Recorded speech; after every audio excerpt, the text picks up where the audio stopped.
नमस्कार दोस्तों, स्वागत है आपका एड्यू सागर 2.0 में।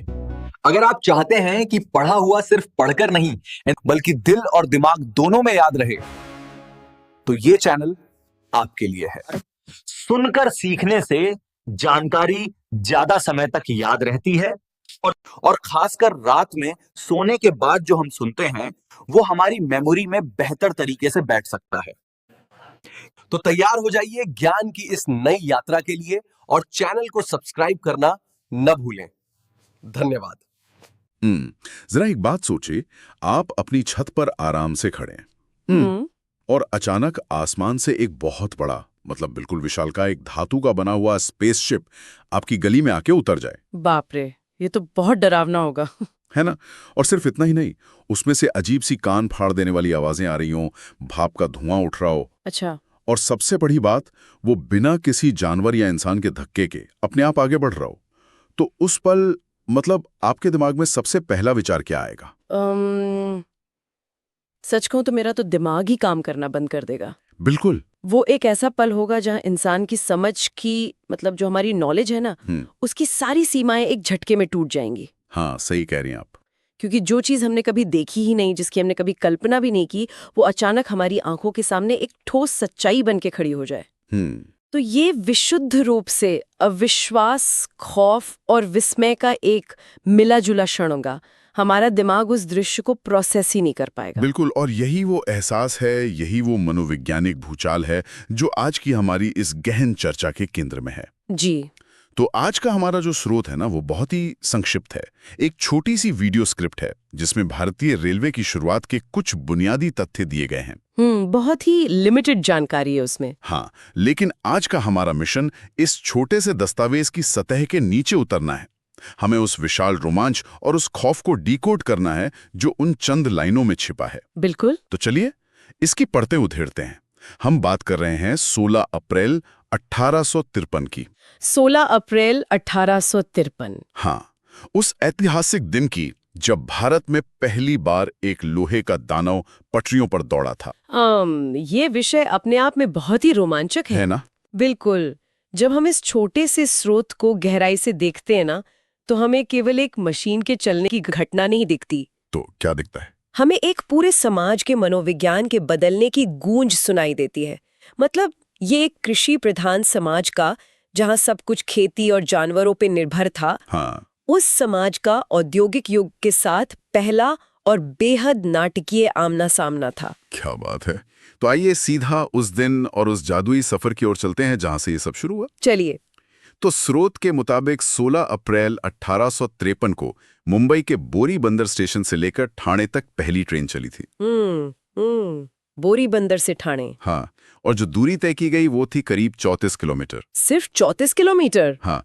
अब जरा यहाँ रुककर सोचते हैं, आज के दौर में 34 किलोमीटर क्या है? मतलब कुछ भी नहीं। बिल्कुल, आज के लिए कुछ भी नहीं है। लोग रोजाना दफ्तर जाने के लिए इतनी दूरी तय करते हैं। हम एसी कार में बैठते हैं, आराम से गाने सुनते हैं, और 34 किलोमीटर का सफर कब खत्म हो जाता है पता भी नहीं चलता। सही बात है। लेकिन मैं ये समझने की कोशिश कर रहा हूँ कि 1853 में जब पक्की सड़कें नहीं थी, तेज गाड़ियां नहीं थी, तब इस 34 किलोमीटर के सफर में भौगोलिक दूरियों के मायने कैसे बदल दिए होंगे?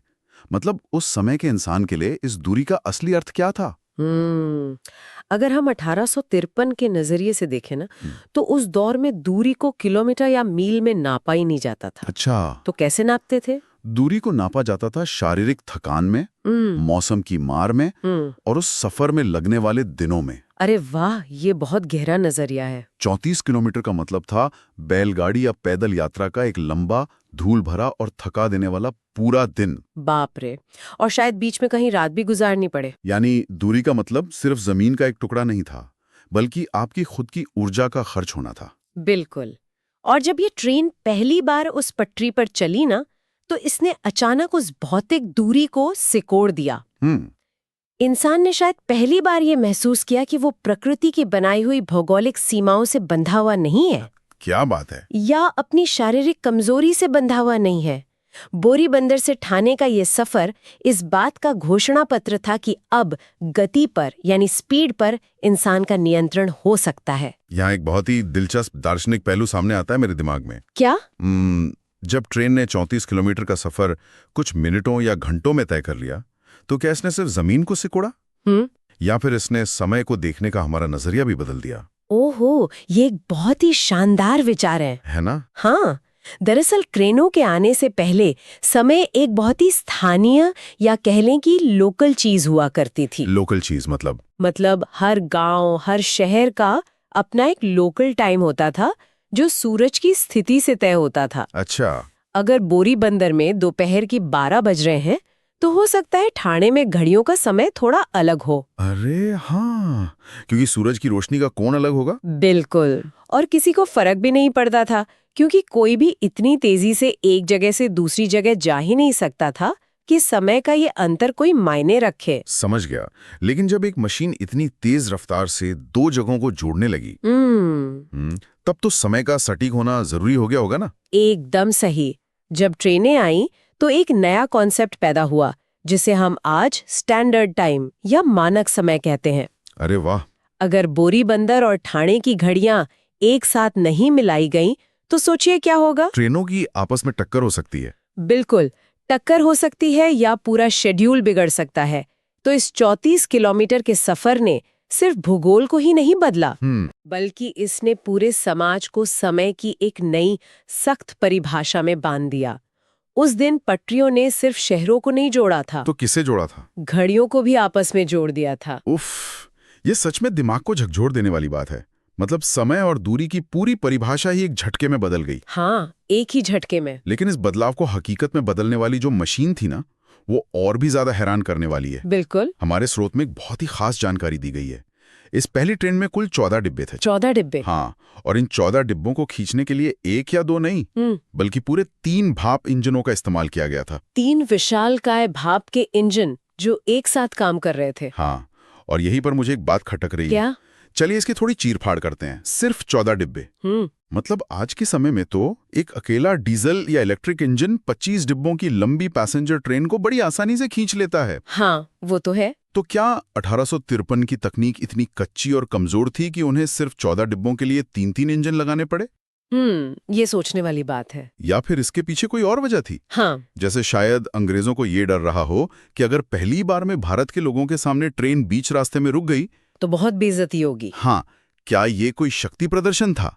ये एक बहुत ही सटीक और जायज सवाल है, और मुझे लगता है कि इसमें दोनों बातें शामिल थीं। दोनों बातें? हाँ, सबसे पहले तो हमें ये समझना होगा कि भाप का इंजन उस समय के लिए तकनीक का बिल्कुल चरम था। Latest technology. बिल्कुल, लेकिन उसकी अश्वशक्ति यानी हॉर्स पावर आज के इंजनों के मुकाबले बहुत कम होती थी। अच्छा, तो वो कमजोर थे? तकनीकी रूप से हाँ, पर जो आपका दूसरा पॉइंट है ना, शक्ति प्रदर्शन वाला, हाँ, वो बहुत महत्वपूर्ण है। ये सिर्फ एक तकनीकी जरूरत नहीं थी, ये इंसान द्वारा प्रकृति पर विजय का एक बहुत बड़ा और बहुत ही लाउड सिंबल था। एक लाउड सिंबल? मैं उस लाउड सिंबल के मैकेनिक्स को समझना चाहता हूँ।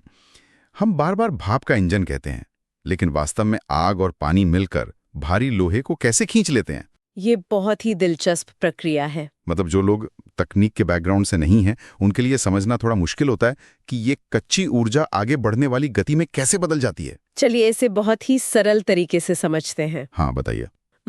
कल्पना कीजिए कि आपके रसोई गैस पर एक विशालकाय प्रेशर कुकर रखा है। ठीक है, प्रेशर कुकर। जब पानी उबलता है तो भाप बनती है। अब भाप की फितरत होती है फैलना। वो जगह घेरती है। बिल्कुल, वो पानी के मुकाबले 1600 गुना ज्यादा जगह घेरना चाहती है। 1600 गुना? बाप रे। हाँ, अब अगर आप उस भाप को एक बहुत ही मजबूत लोहे के सिलेंडर में कैद कर दें, तो वो बाहर निकलने के लिए भयंकर दबाव बनाएगी। और उसी दबाव का इस्तेमाल हम ताकत के रूप में करते हैं। एकदम सही। उस दबाव को एक पिस्टन की तरफ मोड़ा जाता है। भाप पिस्टन को पूरी ताकत से आगे धकेलती है। अच्छा। और वो पिस्टन एक रॉड के जरिए ट्रेन के पहियों से जुड़ा होता है। तो पिस्टन आगे पीछे होता है, वो पहिए घूमने लगते हैं। हाँ, तो मूल रूप से आप कोयले की आग और उबलते पानी के गुस्से को एक दिशा दे रहे हैं। उबलते पानी का गुस्सा? क्या बात है। ये एक नियंत्रित विस्फोट है। आग और पानी, जो कि दो सबसे खतरनाक प्राकृतिक तत्व हैं, हाँ, वो लोहे की कैद में रहकर इंसान के लिए मजदूरी कर रहे थे। ये एक अद्भुत तस्वीर है सच में। लेकिन अब मेरे दिमाग में एक और सवाल उठ रहा है। पूछिए। 1853 में तो कोई वॉकी टॉकी या कोई वायरलेस रेडियो या कंप्यूटर तो थे नहीं। बिल्कुल नहीं थे। और अगर 3 अलग-अलग इंजन लगे हैं और तीनों में अलग-अलग ड्राइवर बैठे हैं, तो उन्होंने एक साथ ब्रेक लगाने या एक साथ रफ्तार बढ़ाने का तालमेल कैसे बिठाया होगा? ये बहुत ही क्रिटिकल पॉइंट है। मतलब थोड़ी सी भी चूक होती तो डिब्बे आपस में टकरा सकते थे, डीरेल हो सकते थे। यही वो बात है जो इस यांत्रिक उपलब्धि को और भी महान बना देती है। ये सब कुछ विशुद्ध इंसानी तालमेल और ध्वनि के माध्यम से हो रहा था। ध्वनि के माध्यम से मतलब सीटियों की आवाज से? हाँ बिल्कुल। मुख्य इंजन का ड्राइवर एक खास पैटर्न में सीटी बजाता होगा। हाँ। और बाकी 2 इंजनों के ड्राइवर उस सीटी की आवाज सुनकर उसी सेकंड अपने भाप के वाल्व खोलते या बंद करते होंगे। क्या बात है। सोचिए जरा, भयंकर शोर, आग की तपन, काले धुएं का गुबार, और इन सब के बीच इंसानी दिमाग का वो तालमेल जो इस पूरे विशालकाय लोहे के अजगर को एक लय में चला रहा था। ये कोई साधारण बात नहीं थी। मैं बस उस दृश्य को अपने दिमाग में महसूस करने की कोशिश कर रहा हूँ। 3 लोहे के दानव, भयंकर आग जल रही है, भाप की इतनी तेज फुफकार उठ रही है कि कान सुन्न हो जाएं। बिल्कुल। और ये सब उस दौर में हो रहा है जब सड़क पर सबसे तेज चलने वाली और सबसे ज्यादा शोर मचाने वाली चीज शायद 4 घोड़ों वाली कोई बग्गी हुआ करती थी। हाँ, उससे ज्यादा कुछ था ही नहीं। इस शोर ने तो पूरे शहर को झकझोर कर रख दिया होगा। और यही वो शोर था ना जिसने लोगों को उनके घरों से बाहर निकाला। जब आप इतनी बड़ी यांत्रिक उथल-पुथल करते हैं तो कोई भी उसे अनदेखा नहीं कर सकता। ये बिल्कुल सच है। और हमारा जो स्रोत दस्तावेज है वो भी इस बात को बहुत स्पष्ट रूप से रेखांकित करता है। क्या कहता है स्रोत? स्रोत में लिखा है कि हजारों लोग पहली बार ट्रेन देखने पहुंचे थे। हजारों लोग? हाँ, स्टेशन पर और पटरियों के किनारे भीड़ उमड़ पड़ी थी। और फिर एक बहुत ही गहरी बात लिखी है वहां। क्या बात लिखी है? उसमें लिखा है, लोगों के लिए ये किसी जादू से कम नहीं था। जादू? हाँ, अब मुझे शो की शुरुआत वाली वो स्पेसशिप की तुलना फिर से याद आ रही है। हाँ, जो आपने शुरू में कहा था। आतिशी क्लार्क का एक बहुत ही मशहूर कथन है ना, कि कोई भी पर्याप्त रूप से उन्नत तकनीक जादू से अलग नहीं होती। बिल्कुल सही। क्या ये उस कथन का बिल्कुल सटीक उदाहरण नहीं है? 100% सटीक उदाहरण है। मतलब उस व्यक्ति के बारे में सोचिए जिसने अपने पूरे जीवन में बैलगाड़ी से तेज कुछ न देखा हो, जिसके लिए हर चलने वाली चीज के आगे किसी जीवित प्राणी का, जैसे घोड़े, बैल या इंसान का होना जरूरी हो। हाँ, कोई मस्तिष्क होनी चाहिए। जब वो एक निर्जीव लोहे को अपने आप चलते हुए देखता तो क्या होता उसके दिमाग में? ये मानवीय मनोविज्ञान का एक बहुत ही नाजुक क्षण होता है। कैसे? जब कोई घटना हमारे तर्क और हमारे ज्ञान की सीमाओं के बिल्कुल बाहर होती है, जब हमारा दिमाग उस प्रक्रिया की व्याख्या नहीं कर पाता कि ये काम कैसे कर रही है, तो हमारा अवचेतन मन तुरंत उसे चमत्कार या जादू की श्रेणी में डाल देता है। क्योंकि दिमाग को कुछ तो स्पष्टीकरण चाहिए। अगर वो विज्ञान नहीं समझ सकता तो वो उसे जादू मान लेता है। बिल्कुल। एक बैलगाड़ी चलने के लिए बैल की मांसपेशियों पर निर्भर करती थी। ये बात 1853 के एक आम इंसान को बड़े आराम से समझ में आती थी। वो रोज देखता था। लेकिन यहाँ कोई मांसपेशी नहीं थी, कोई खून मांस का शरीर नहीं था। हाँ, सिर्फ लोहा था। ये एक मृत पदार्थ था, लोहा, जो अचानक जीवित हो उठा था। वो सिर्फ एक परिवहन के साधन को नहीं देख रहे थे। तो वो क्या देख रहे थे? वे प्रकृति के बुनियादी नियमों को टूटते हुए देख रहे थे। उन दर्शकों के लिए विज्ञान और जादू के बीच की लकीर उस दिन पूरी तरह मिट चुकी थी। मुझे ये भी लगता है कि उस भीड़ में सिर्फ अचरज नहीं रहा होगा, एक बहुत गहरा डर भी रहा होगा। डर होना बहुत स्वाभाविक है ऐसे मौके पर। सोचिए ना, एक तरफ वो आग और काला धुआं उगलती मशीन किसी पौराणिक राक्षस जैसी डरावनी लग रही होगी। बिल्कुल। लोग शायद उसे दूर भागना चाहते होंगे, लेकिन दूसरी तरफ उसे देखने की एक अजीब सी उत्सुकता भी रही होगी। हाँ, एक ऐसा सम्मोहन जो उन्हें अपनी आंखें हटाने नहीं दे रहा होगा। और इंसान का यही स्वभाव, यही अज्ञात के प्रति जो खिंचाव है ना, वो उसे हमेशा आगे ले जाता है। हम अज्ञात से खौफ खाते हैं, पर हम उसके पास जाने से खुद को रोक भी नहीं पाते। क्या बात कही आपने।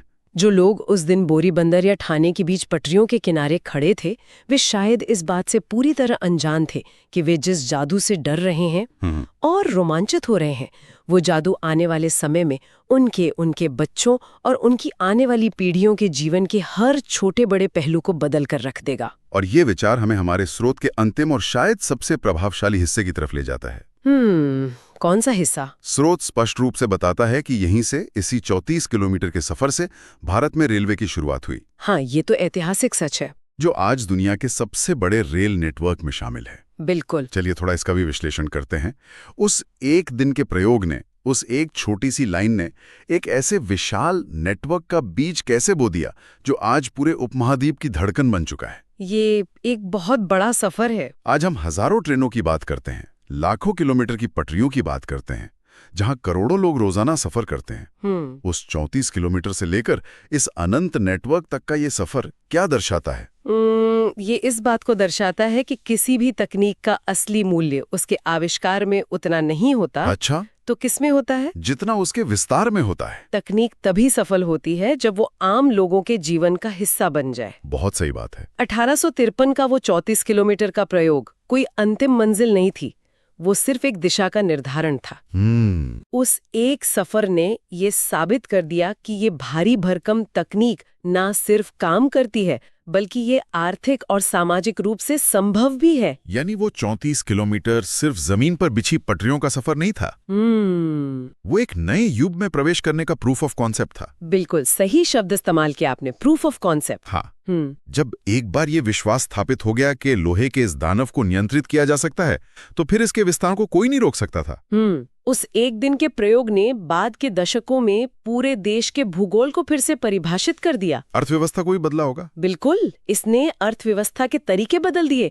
कच्चा माल और तैयार सामान जो पहले महीनों में पहुंचता था, वो दिनों में पहुंचने लगा। क्या बात है। और सबसे बड़ी बात, इसने अलग अलग संस्कृतियों और भाषाओं वाले लोगों को एक ही डिब्बे में साथ बैठकर सफर करना सिखाया। अरे वाह, ये तो मैंने सोचा ही नहीं था। हाँ, इसने सामाजिक मेलजोल के तरीके को हमेशा के लिए बदल दिया। ये वाकई में विस्मित कर देने वाला है।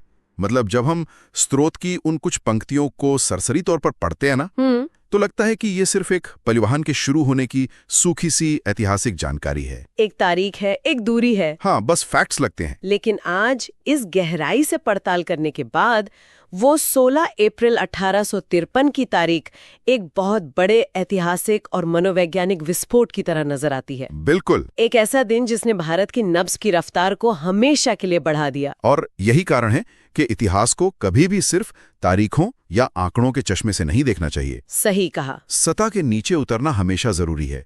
हर साधारण दिखने वाले तथ्य, हर छोटे से आंकड़े के पीछे मानव के साहस, उसकी कल्पना और उसकी जीजीविषा की एक बहुत गहरी, बहुत ही सजीव कहानी छिपी होती है। तो आज के सफर को, इस डीप डाइव को यहीं विराम देते? जी, आज हमने उस छोटे से वीडियो स्क्रिप्ट स्रोत के जरिए एक बहुत बड़े और रोमांचक सफर को जिया है। बिल्कुल जिया है। हमने 16 अप्रैल 1853 की उस ऐतिहासिक तारीख की न सिर्फ चर्चा की, बल्कि उस दिन की हवा में फैले खौफ और विस्मय को भी महसूस किया। हमने समझा कि कैसे दूरी सिर्फ किलोमीटर नहीं, बल्कि इंसान की ऊर्जा और समय से जुड़ी थी, और कैसे उस ट्रेन ने समय की परिभाषा ही बदल दी। सही बात है। हमने उन 3 शक्तिशाली भाप इंजनों और 14 डिब्बों के उस यांत्रिक चमत्कार के विज्ञान को डिकोड किया। हमने यह जाना कि आग और पानी को लोहे की पिस्टन में कैद करके कैसे एक प्रचंड ताकत पैदा की गई, और कैसे तालमेल बिठाया गया। हाँ, कैसे बिना किसी आधुनिक संचार के विशुद्ध इंसानी तालमेल और सीटियों के आवाज पर वो जादुई सफर संभव हुआ। बिल्कुल। और सबसे बढ़कर हमने बोरीबंदर से ठाणे के बीच खड़े उन हजारों लोगों की हैरान आंखों से उस घटना को देखा, जिनके लिए वो धुआं उगलता दानव कोई विज्ञान नहीं, बल्कि शुद्ध जादू था। एक ऐसा जादू जिसने आज दुनिया के सबसे बड़े रेल नेटवर्क का रूप ले लिया है। एक ऐसा नेटवर्क जो आज भी बिना थके दिन रात इस देश को जोड़ रहा है। जो जादू उस दिन मुट्ठी भर लोगों ने देखा था, वो आज करोड़ों लोगों की रोजमर्रा की जिंदगी का सबसे अहम हिस्सा बन चुका है। और यही बात मुझे एक अंतिम विचार की ओर ले जाती है। क्या विचार है? ये सोचने वाली बात है कि आज जब भी कोई व्यक्ति किसी रेलवे स्टेशन की भीड़ भाड़ में खड़ा होता है, हाँ, रोजाना की तरह अपनी ट्रेन का इंतजार करता है,